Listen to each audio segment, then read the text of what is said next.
Hello, everyone. My name is Gary Gomes.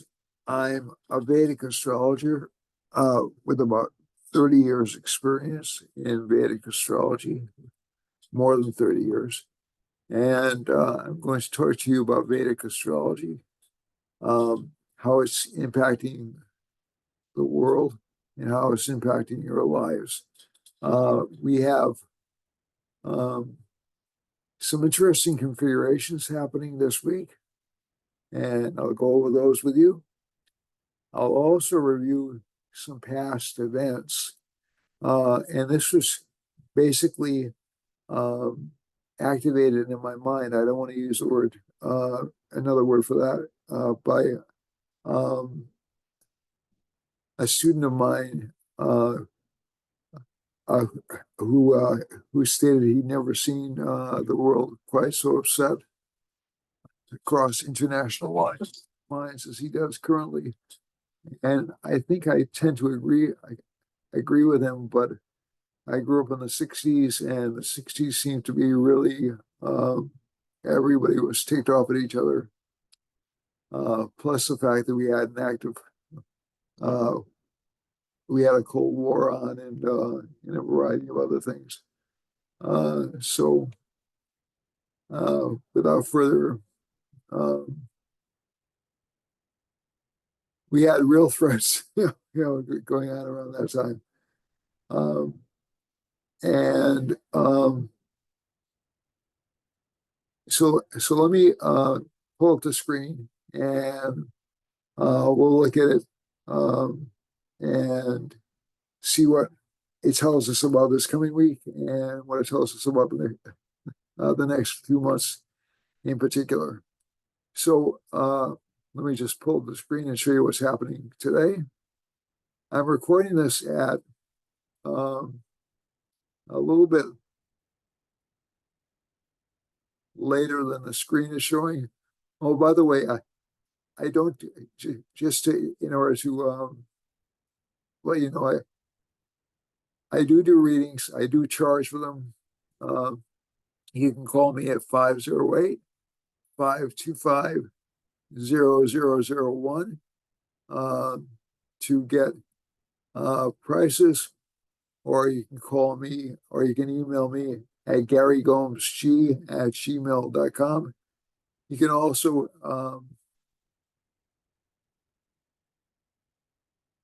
get lessons, astrology lessons from me. I know a fair amount about the subject. I've been teaching since 1996. So if you're interested in learning more about astrology in general, and Vedic astrology in particular, please do contact me. Again, text or call is the best way at 508-525-0001, or you can email me at garygomesg@gmail.com. GARY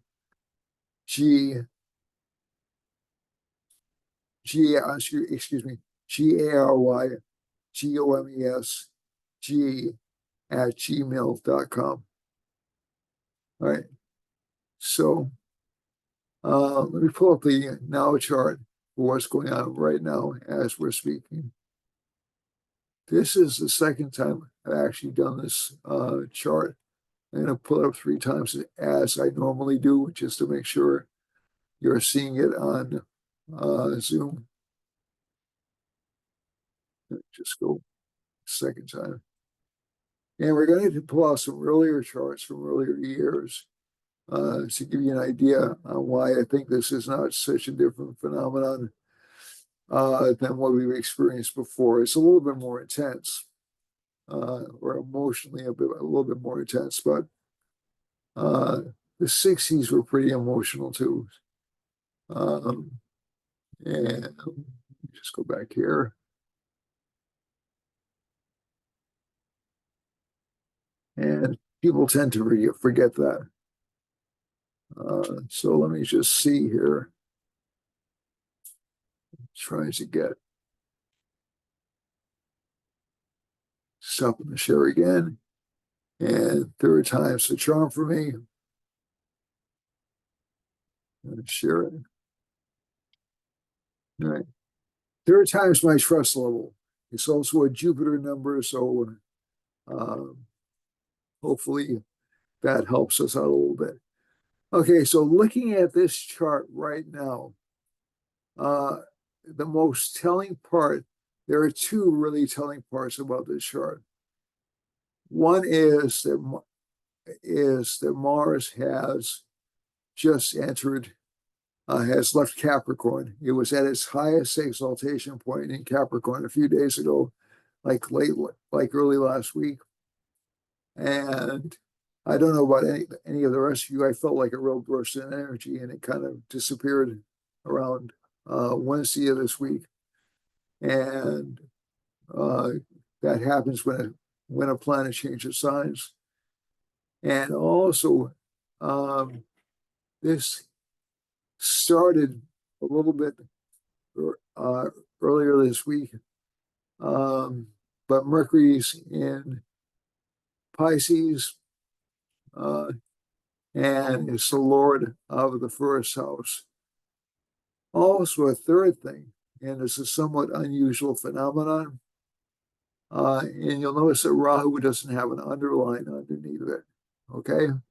So for those of you who watch shows, right, you know Rahu and Ketu are the north and south lunar nodes. These usually indicate big events. Okay, Rahu and Ketu usually indicate big events. So just for example, the 2001, the September 11, 2001 World Trade Center incident attack happened when Rahu and Ketu were stationary direct. It doesn't necessarily mean that's what's going to happen right now. Okay, so keep that in mind. We don't have enough planets in changeable signs to do that. The last time we had a cluster of planets in changeable signs was in 2020, late 1919, early 2020, when you had a stack up in Sagittarius over here. So we go back down here just for a second. So this will be around.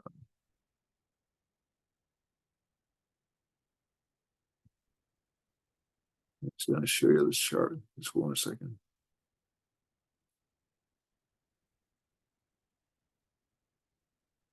All right. So you had Saturn, Jupiter, and a little bit further on. Okay, so let's go over here. So you had Saturn, Jupiter, and Ketu.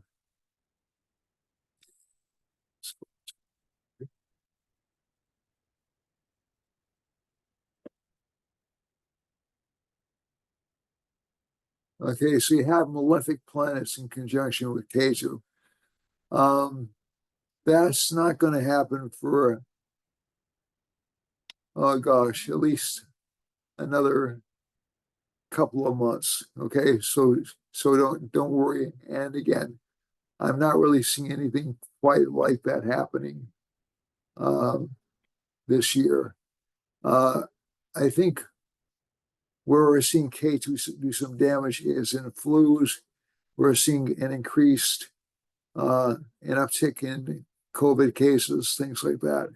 So, but I don't think it'll be anywhere near the scale of the initial event that we experienced in 2020. But there is some concern. But I think the thing I'm most concerned about is because I'm such a communications-oriented guy, and I'm such a journalism and news-directed person. I pay a lot of attention to what's happening with Mercury. And Mercury's pretty far away from the sun, so that's good. It's a bit close to Rahu. So what are you going to have happen over the next couple of weeks is you're going to have a lot of confused communication, a lot of false information coming out. And as a matter of fact, people trying to cover every possibility at once. When I look at my news feed, I see everything, especially politically. I see so many possibilities popping up. It's like it's like a funny form of speculation, and there's nothing inherently wrong with that. This is an election year; a lot could change. But also, I'm seeing a lot of switches in governments, in governmental positions, and that's the Sun Rahu conjunction. Okay, so a lot of governmental positions have essentially they started to change over the past few months, but um, they're starting to change even more over the next month or two, because what happens after Mercury goes through this sign, it will enter Aries, then it'll go retrograde throughout most of April until around April 25th. And retrograde Mercuries indicate problems or miscommunications or bad communications. So this is going to be particularly interesting, especially for governmental units, because this is Aries. And also, we have a kind of I'm just trying to think of the best way to describe it. We have a perfectionist combination here. We have a Mars-Saturn combination forming in Aquarius. So that means basically there'll be a lot of potentially good news coming out over time, even around the eclipse, but it won't be perfect news. The news will have to be perfect. So you're seeing a lot of fine distinctions being made in certain decisions that are being made. So let's say you have more fighting going on with the current administration than I've seen in the past 3 years. And maybe that's because it's an election year and they want to cover it more completely. Excuse me. I didn't mean to do that. And also, there'll also be cutbacks in media and entertainment, some confusion about it. I think also, at least from this combination, some real panic about economic fortunes. So let me see if I can clarify that a little bit. So the stock market was down at the end of last week. No big deal. The stock market goes up and down all the time. That's not really, it's not a barometer for change or change in the markets or change in the economy, to be honest. It really never has been, although it does more tightly match the markets, especially after the Reagan years. But this Mercury Rahu means there's going to be a lot of false reporting, a lot of misleading reporting. And this isn't only in general news media. This will also be on the internet and on social media. Also, people will be corrected very aggressively. That Mars-Saturn conjunction indicates almost kind of like a warrior spirit about the nature of correction. So you'll see a lot of people saying, no, that's not exactly true. This is exactly true. And the problem with this combination is, at least from what I've seen, is that it tends to stop people from making changes or moving forward, the Mars-Saturn conjunction, because they feel like they need to wait until the time is perfect. And there's no such thing as a perfect time. There's no such thing as a time in which everything is right, is the right time to do things. So that's going to kind of screw up some things. The moon is, so again, just be aware over the next couple of months, as we move into the eclipses. Let's go ahead to the eclipses. Um, eclipse. It's the March 25th lunar eclipse.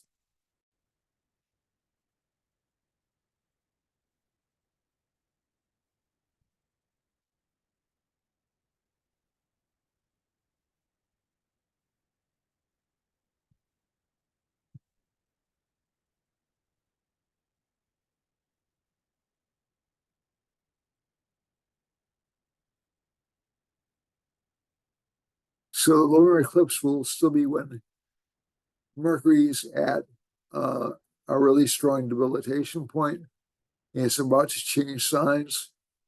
So you'll see a lot of miscommunication occurring around this time. When and let's look at the map a little bit early.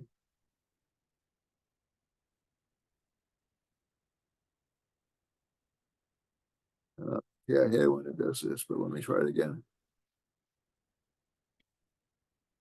Hey, so a lot of panic around California, Arizona, Utah, central Canada, maybe even around the East Coast, a lot of aggressive activity around the East Coast, around Washington, all the way down into Peru and Cuba. And again, the events that happened in Haiti are still going to be resonating around that time. And Puerto Rico is going to be going through some governmental changes too. And if we're looking for the sun and moon line, Brazil is going to be having some economic issues, as well as Bolivia and down into Argentina. Europe is largely untouched by the lunar eclipse, it looks like to me. But if we have these particular lines over here, there'll be increased conflict in Greece, maybe even in Poland, maybe even in Ukraine, and some panic in Iran, Afghanistan, and I'm sorry, Iran, Saudi Arabia, not Afghanistan, and even touching between these points in Israel and Turkey, and finally over in Japan and Australia, some economic upset and some economic constriction in China. So let's get out of the screen. And if we go over to April 8th, we have, this is the solar, this is April, I have it under.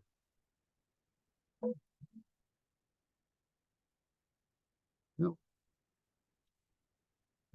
it's the April 8th.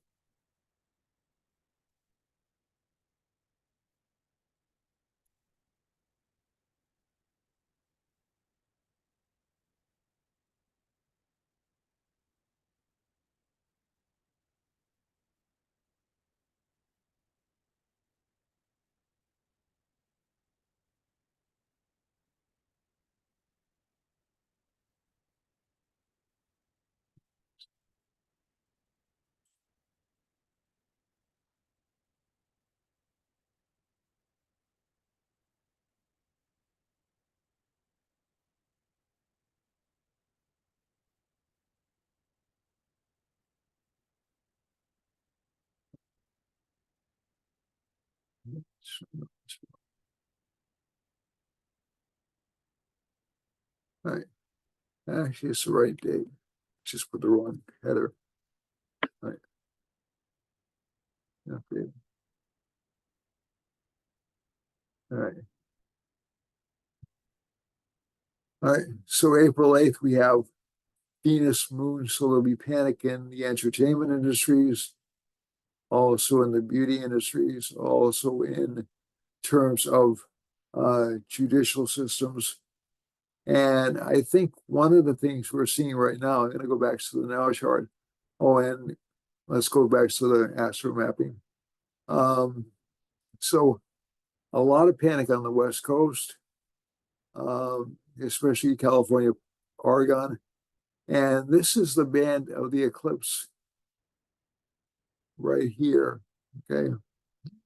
And there's a Jupiter line right there, right close to where the eclipse is occurring. So there'll be a lot of issues connected with fairness, the economy, and also conflict in Massachusetts down through Connecticut, down through Venezuela, Guyana, Brazil, and let's see where else it's going to head. Maybe in the Azores and Ireland and England. And again, Europe isn't that impacted, but we do have this rather difficult Mars-Saturn line coming down through basically through Bulgaria and kind of touching on Turkey a little bit and down into Egypt, Sudan, down to all the way down to South Africa.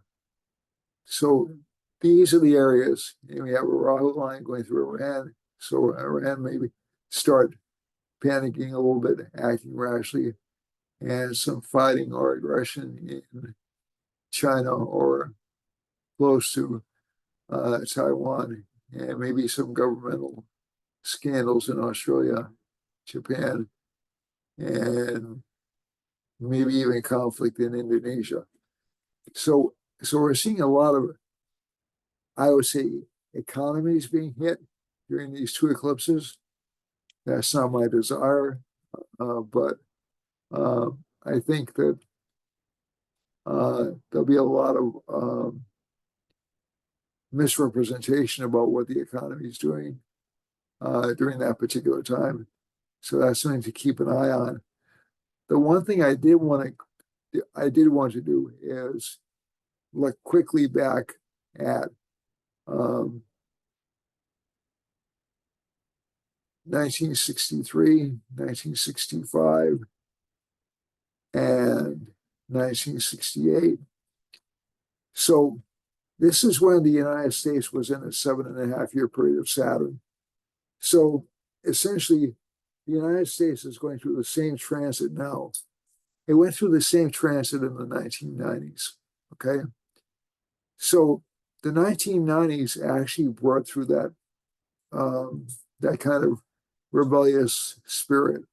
It kind of brought out that. Now it depends on which major planetary period the United States was in. The U.S. was in a major planetary period of K2 in the 1960s, which was a very disruptive planetary period. And it came out of it in the early 70s. And essentially, this was the assassination of John F. Kennedy. This was the day John F. Kennedy was assassinated. And so I was looking for factors that might mirror what I'm seeing October 2nd. And they don't mirror exactly, but Saturn is very prominently placed in this chart. Saturn's aspecting Jupiter, which it is right now. And Venus, Mars, and Mercury and Sun are all in Scorpio, which indicates some subterfuge or some behind-the-scenes stuff. Let's go ahead to 1965. And again, keep in mind, this is also a period in which the civil rights movement was very active, very strong. there were from like roughly 1965 to roughly 1966 to 1972, there were riots in many major cities in the United States, pretty much like clockwork. There were protests on college campuses, not markedly different, except the orientation was different. More people were concerned about what you could say than what you couldn't say on college campuses in the 1960s. So this is sort of like a closing of the loop. This is sort of like a change from, so they were casting off the restrictions over the morals of the 1950s and trying to liberate themselves. And now they're trying to replace it with a new kind of restriction. That's how I see it anyway. And over here, this is 1965, January 1st of 1965. So you see it's going to be kind of a contentious year. The Civil Rights Act, I should know this, unfortunately I don't, was passed in either right after Johnson became president or shortly after he assumed his second term in office. But interestingly enough, this Mars in the first house does indicate war will become a kind of a focus, and also miscommunication will become kind of a focus. So 1965, you had these, again, the Saturn-Jupiter aspect is still there like it was over the past couple of years. And let's see now. So that's definitely a sign. And again, I lost count of how many times the governments were being overthrown in the 1960s and into the 1970s. It was just, it was incredibly chaotic. And there were all sorts of new social issues and all sorts of new social imperatives coming forward. And this is 1968, which was a Saturn aspect on Mars, which is what we've been experiencing for the past few months. And again, we have Rahu in Pisces, which gives a questioning of social order. Now that Rahu-Saturn conjunction is going to occur within about a year or so. So we can expect to see more of what happened in the late 1960s. So I think it's going to be interesting as heck to look at what's going to happen over the next few years. Is it going to be exactly the same? Well, no, but I think the government displeasure, protests against the government, if anything, are going to increase on both sides of the political spectrum. But it's interesting that we're in a Rahu Mahadasha right now. We were in a Ketu Mahadasha then.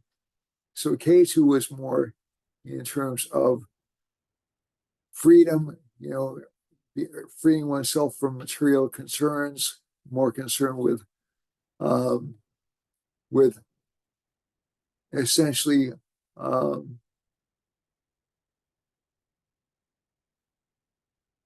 having less responsibility.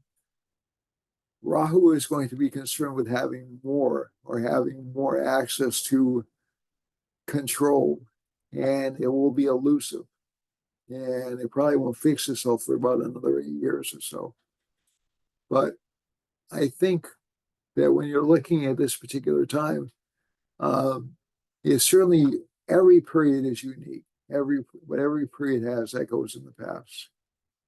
Okay, so I think that when we look at these things, it's important to keep that in mind. Let's look at the Earth map again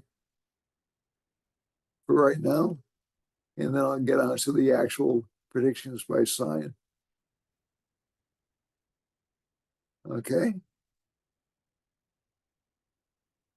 All right, so the rising sign has changed since I last spoke with you, but basically right now, We're focused on financial gain. We're focused on growth. And overall, from this chart, it looks like a relatively good period for growth. The moon is exalted as Lord, or moon's in its exaltation sign as Lord of the first house. It's in Mrigashira Nakshatra, which means fast results. Mars is aspecting the moon, which means people are going to be a little bit aggravated, more aggravated than they normally are. But this thing about government being confused about not knowing which direction to take, that will persist, okay? This feeling of inflation, inflationary pressure, as I predicted, has increased because we have gasoline prices as essentially what I would call a floor indicator of inflation have gone up. And again, that's probably due to the Houthis in the Middle East and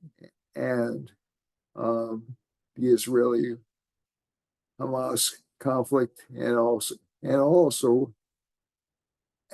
on top of that, we have limited supply coming in from Russia because of the Ukrainian conflict. So these aren't helping. You know, these aren't really helping. The current administration has taken a cap off of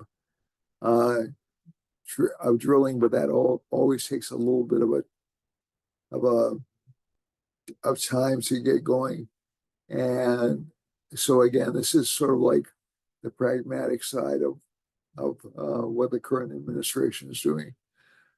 Plus, we are seeing government spending is lifting the economic boat, but we are seeing a lot of high-tech companies laying off. There was something that was actually rather stunning. I saw that one of the internet companies was actually fired. The staff was actually fired on a telecast city council meeting for wanting to unionize. Not for wanting to unionize. Essentially, what they did was they just disbanded the entire unit, or they deleted the entire unit. That was going for more wages, and I think you can see this in a lot of entertainment fields, or a lot of fields. So this is technically not just communications; it's also entertainment. So Mercury has that aspect to it too. But basically, a lot of media companies, especially things like Paramount, Warner Brothers, Disney, are essentially cutting back production of certain overly ambitious expansions. And I think you're going to see within the next few months sort of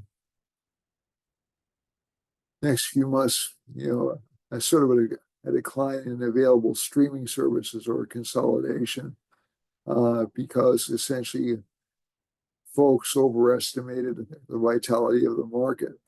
And if people are worried about putting food on the table, then a couple of streaming services are going to go. Okay. So I think, and again, it's not so much that we're starving here in the United States, although certainly people are working more than they usually do, but it's more a matter of the affordability level as prices, even at low inflation rates, after a year of high inflation, even low inflation rates seem difficult to adjust to. And now the inflation rate is going up again. I don't know how long it will go up, but it is going up again. So that will essentially, so you do have certain industries doing well, but retail is closing. Retailers are closing a lot of stores due to YouTube. Not due to YouTube, excuse me, due to increased competition from online purchases, and because of other reasons, the high cost of rent, and also, and that's the Mars. So they're examining how much they want to pay for real estate, and also just due to increasing competition. So online retailers aren't going. There are companies from China that are also competing directly with companies based in the United States. And TikTok, interestingly enough, the TikTok vote that happened last week is perhaps my best example of what I would call considered but ill-advised regulation. And what I mean by that is essentially TikTok, the main reason TikTok was told to sell was because they were sharing information with the Chinese government. There's nothing that says that they can't build algorithms and which will share information with the Chinese government, even after the operation is sold to a U.S.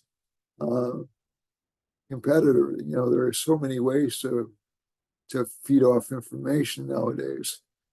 So it just so AI is, well, I think AI is also going to hit kind of a downward slope around October, based upon the October 2nd eclipse. And again, I am worried about assassinations or riots or mobs in the summertime, just because of where the planetary transits are, and even before that. So I am concerned about either one or two presidential candidates being assassination targets. Okay. Maybe even three being assassination targets. So let's hope that doesn't come true. But Mars aspecting K2 around this time, and with Saturn in the same sign as the United States moon, those aren't good signs, but they do present opportunities for you. Okay, so let's go to the actual months, the actual signs, excuse me. Aries has Jupiter in the first house, Lord of the 9th and 12th. So again, it's good for luck for this sign, but again, it will be hit by heavy expenses. That'll maybe connect with illness, maybe connected with desires or bad judgment. And Moon is in the second house, so that's good for money this week, and good for career and good for financial gains, but you're going to have to be careful how you spend your money. Okay? It's just the words of the wise for Aries. Some conflicts with wife because Venus is in the same sign with Saturn. Venus will continually outpace Mars in this chart. So even if there are arguments, they won't be very severe ones. It'll probably be more contentious next month when Venus is in the same sign with Rahu. For Taurus, Taurus has Moon in the first house. It's an exalted Moon. It's very good. So desires will be fulfilled this week. The Lord of the second house is in the 11th house. That's a good combination for money, but Mercury is weak. Let's see if it's in a different sign over here. It's in a different sign over here, but it doesn't cancel the debilitation. The sign in which Mercury is placed is not necessarily, it doesn't cancel the debilitation either. So again, finances will be good, but you may overestimate how much you're making or underestimate your expenses for Taurus. K2's in the 5th, some problems with kids. Saturn, Venus, and Mars are in the 10th house, which is good for career. Some financial gains are indicated for the sign, but again, watch expenditures, same as for Aries. For Gemini, Gemini has the Lord in the 1st house, so there'll be irrational fear or attacks. That won't last very long, and you should see some gains coming next within about 2 weeks. 1, 2, 3, and also benefits to home life and emotional life within the next 2 to 3 weeks. 2nd house Lord is in the 12th, so there is a tendency to overspend for this sign as well. The Lord of the 2nd house, the Lord of the 3rd house is the Sun. It's in the 10th house, so gain of career status, not necessarily good for money, but definitely good for status. And the Venus-Saturn-Mars conjunction is actually good for financial growth, but you'll have to work hard and you'll have to be aggressive. For Cancer, Cancer has Moon in the 11th house, good for financial gains. The Lord of the 12th and the 3rd are debilitated, so that actually means that if you don't get too caught up in desire or ambition, you'll do just fine. K2's in the 3rd, a lot of courage for the sign this month. Saturn, Mars, and Venus are in the 8th house. That indicates relationship partner may actually have to struggle to get money in, but essentially he'll do pretty well financially. He or she will do pretty well financially. And let's see now. The Lord of the 7th is in the 8th, so the relationship partner will be focused very strongly on building business. 9th house has that Sun, Mercury, Rahu conjunction in it. Again, this isn't a bad plot. A lot of your enemies are defeated. Good for financial gains. But again, be aware of being too greedy. Jupiter's in the 10th, and so that should give you good ability to give guidance. Now, again, keep in mind the economy in certain parts of the world is not going to be all that great. So just keep that in mind when I'm saying these things. So we should still see some energy in the United States, but I felt that myself waning down just a little bit. Certain sectors are doing great. Certain sectors are always doing great. For Leo, Leo has Moon in the 10th house, so that can mean some diminishment or career connected with overseas travel or with dealing with people in foreign countries. K2's in the 2nd house, some blocks for money. Rahu's in the 8th house along with Mercury and the Sun. So there can be this sign should be careful about being taken in by get-rich-quick schemes or by dubious investments. Sun, Saturn, Venus, and Mars are in the 7th house. Is not a bad combination for this rising sign. It's the 9th house Lord, along with the 7th house Lord, along with the 11th house Lord. So that's pretty good for financial gains, especially for relationship partners. But relationship partners will be tough to deal with. We have Jupiter in the 9th house, good for overall luck, and Moon in the 10th house, maybe changing careers in keeping with abilities to survive. For Virgo, Virgo has Sun, Mercury, Rahu in the 7th house. Some difficulty with relationship partners. Relationship partners will speak out of turn or be a little bit difficult to deal with. K2 in the 1st house, it can make people a little bit confused, a little bit anxious, prone to illnesses. Venus is the lord of the second and the sixth house, so there is a possibility of financial gain with work. Jupiter's in the eighth house. That combination is good for financial growth, especially through relationship partners. Moon is in the ninth. That's actually pretty good. So it's the lord of the 11th and the ninth. So there'll be changes in luck financially. And overall, not a bad week for Virgo, but some problems definitely in terms of opposition or competition, and also in terms of hidden um, resentment or sale or overspending on relationship partners' part. For Libra, Libra has a nice combination. It's kind of a Dana yoga for Saturn, Mars, and Venus being in the fifth house. So a lot of activity you've put your effort into in the past will show good benefits. You have the Sun and Mercury and Rahu in the sixth house.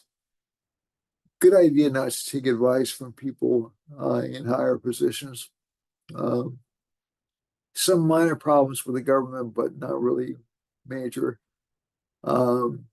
Jupiter's in the seventh house. Good for expanding career opportunities. Moon's in the eighth. Good for gains through occult or metaphysical subjects or research. So that not a bad week for Libra. Let's see now. Scorpio has Mars in its Lord Mars in the fourth house, along with Venus and Saturn. So there will be fights or arguments with relationship partners, or relationship partners will seem difficult. For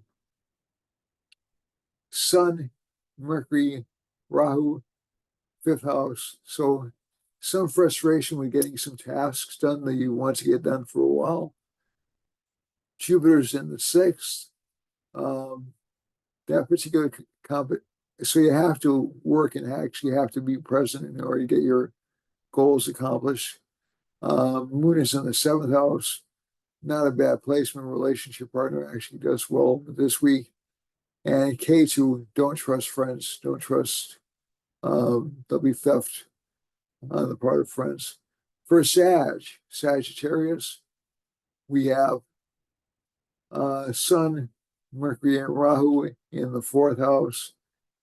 Jupiter in the fifth. That's actually a good combination for wealth through study, through intense study. A lot of perfectionism in this chart, though. So you want things to be exactly the way you want them to be, as opposed to being willing to compromise. That'll be a little bit tough. Moon is in the sixth house. Some help from ladies or from women, but again, watch out for waterborne illnesses. So flus and things like that. And seventh house Lord, some confusion connected with relationship partners and career. Not a lot of recognition with career. That won't last long, maybe another couple of weeks. For Capricorn, Capricorn has Saturn and Mars in the second house. Again, that's a kind of a financial boon for this particular sign. It does create ability to achieve one's goals, ability to achieve one's career goals, and basically good for financial gains. Sun, Mercury, Rahu in the third house. Uncertain about goals, so willing to listen to too much bad advice, I think. Jupiter's in. So again, advice is not to be taken, especially from the news, over the next month or so, okay? Jupiter's in the fourth house. So I'm not saying to ignore the news. I'm just saying just to take everything you hear with a pinch of salt. Jupiter's in the fourth house. And it's a lot of expenses connected with home. Moon is in the fifth house. Good luck from children. Good luck from past efforts. Good luck from relationship partners. I've already sort of gone over K2 in the ninth house. Don't trust people who know more than you unless you're looking for spiritual guidance. For Aquarius, Saturn and Mars are in the first house, along with Venus, another Raj Yoga or another Dana Yoga for financial growth. But again, it's a little bit blocked. So if you work hard, if you put in the effort, if you're aggressive, then wealth will come to you. Mercury, Sun in the second house, some financial growth, but with Rahu there and with debilitated Mercury, it won't last long.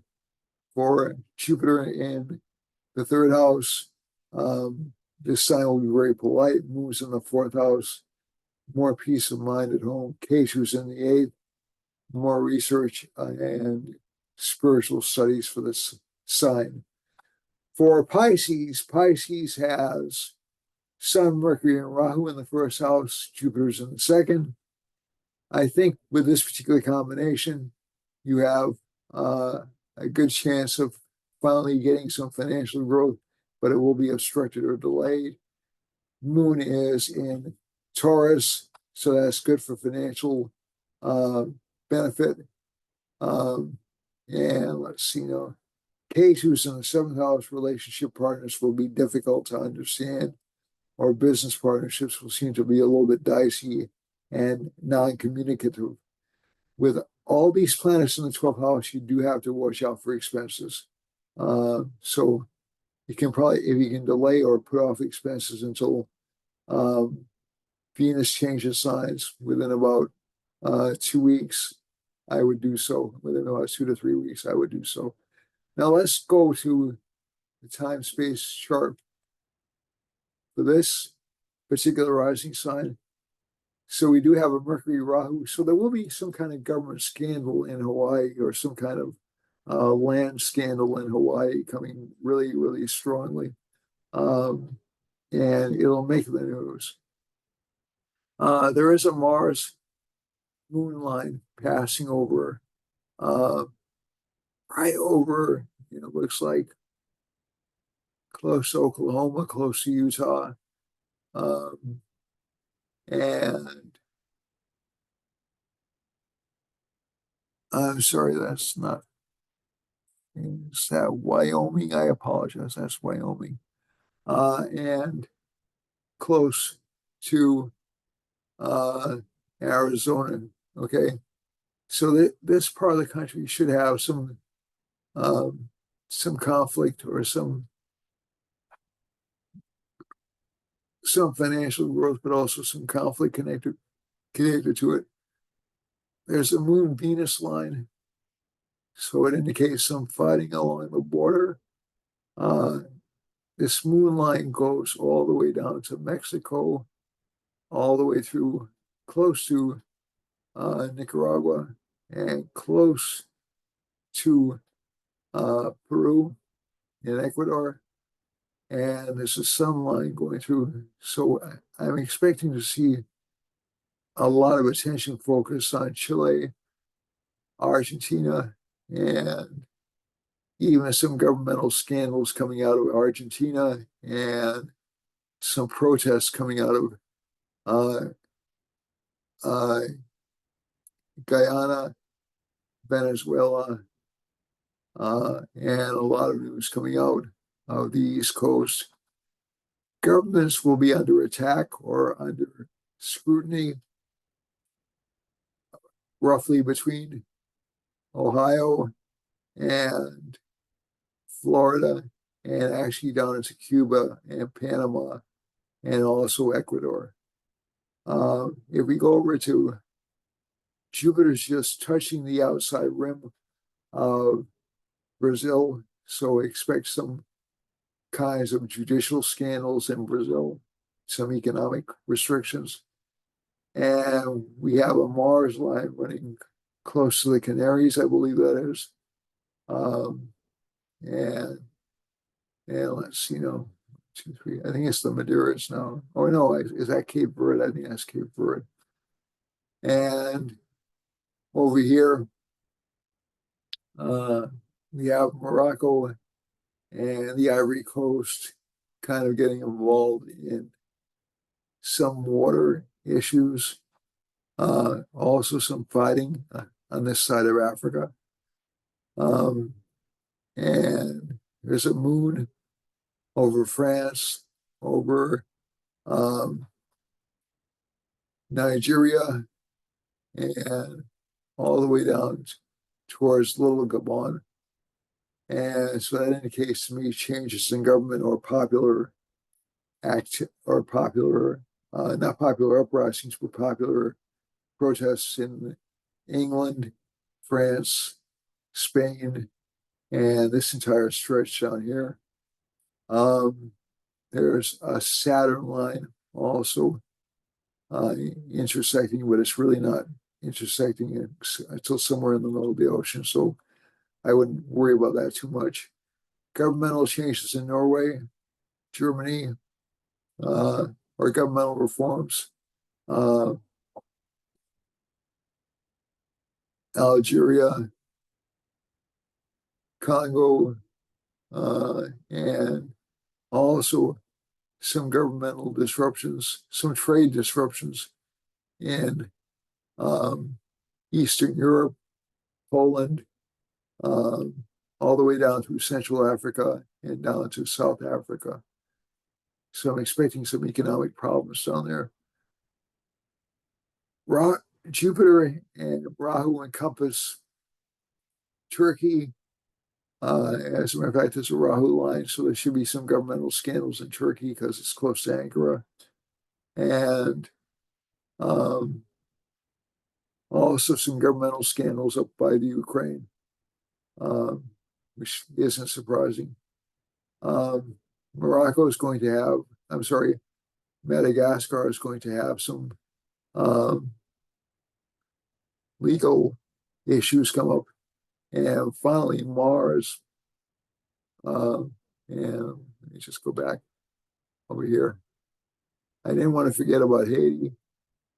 Haiti will be in the news definitely this week.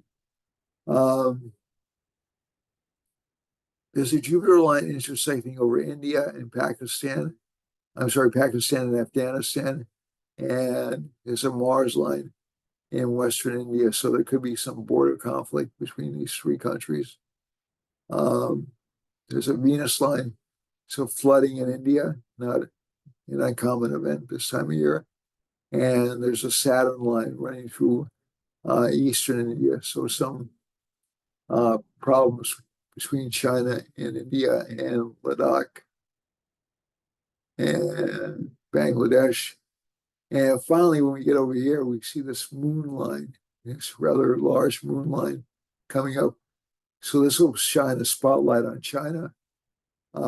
Mercury and Rahu are also, so some government scandals in Borneo, China, maybe Vietnam, Indonesia, Western Australia.